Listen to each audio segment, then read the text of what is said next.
13ª giornata del campionato Under 15 regionale, si chiude così la prima parte di stagione del torneo giovanissimi. A Giammoro l'FC Messina ospita la Ionia, formazione di mister Gianluca Mancuso, reduce da una sconfitta, ancora 0 punti in classifica per i giallorossi, sconfitta nella settimana scorsa anche per la Ionia a calcio di posto di mister Crisafulli. Vediamo l'11 scelto dai padroni di casa con Minutoli tra i pali, Saranidi, Zimbaro, D'Urso e Sturnione in difesa, Contarino, Macelli, Russo a centrocampo, La Monica, Scandurra e Totali in attacco. Una rapida occhiata anche all'11 scelto alla Ionia a calcio di posto con Catalano, Parisi, Ranaguera, Spadaro, Longo, Furna, Zanella, Talio, Spina, D'Amore e Campione. Al secondo minuto si attiva subito Zanella, filtrante per Campione che riesce a prendere l'out. Mancino prova a crossare dentro per Spina che però viene chiuso bene dalla difesa dell'FC Messina, che al sesto minuto prova la prima chance offensiva, punizione di Saraniti che prova a sventagliare dentro verso Macelli, il pallone rimbalza, occhio a Macelli che può inserirsi, colpo di testa che finisce di poco al lato. All'11esimo calcio punizione in casa Ionia e Campione che prova a scuotere Minutoli, facile la parata del numero 1 dell'FC Messina. 16esimo ancora una conclusione, stavolta di Spina, Minutoli con la manona mette il pallone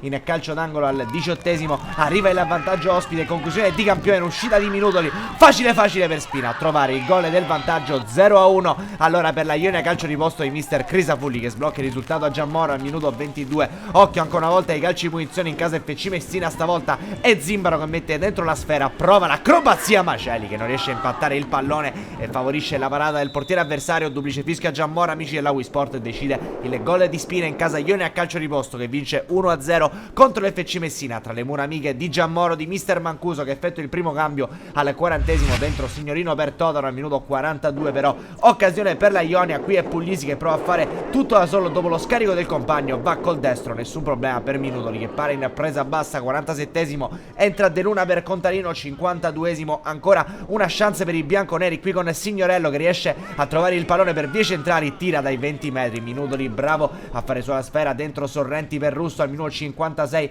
Spadaro trova Campione, la Ionia vuole il gol del raddoppio, occhio al numero 4 che va sul secondo palo dove la sfera la riceve ancora una volta Campione prende la mira, potente ma non preciso il suo tentativo. Minuto 58 continuano i cambi in casa FC Messina, dentro Munao per Scandura. 2 minuti più tardi sarà anche il turno di Sofia, questo l'ultimo cambio di mister Gianluca Mancuso al 61esimo, però l'ultima chance di casa Ionia calcio di posto, calcio d'angolo, girata o comunque provata da Longo, respinta di Minutoli e poi allontana la difesa dell'FC Messina. Si conclude allora, amici della Wii Sport, anche il girone d'andata del campionato Under 15 regionale. La Ionia fa festa sul campo dell'FC Messina e vince 1-0 grazie a gol di Spina. Un cordiale saluto e alla prossima!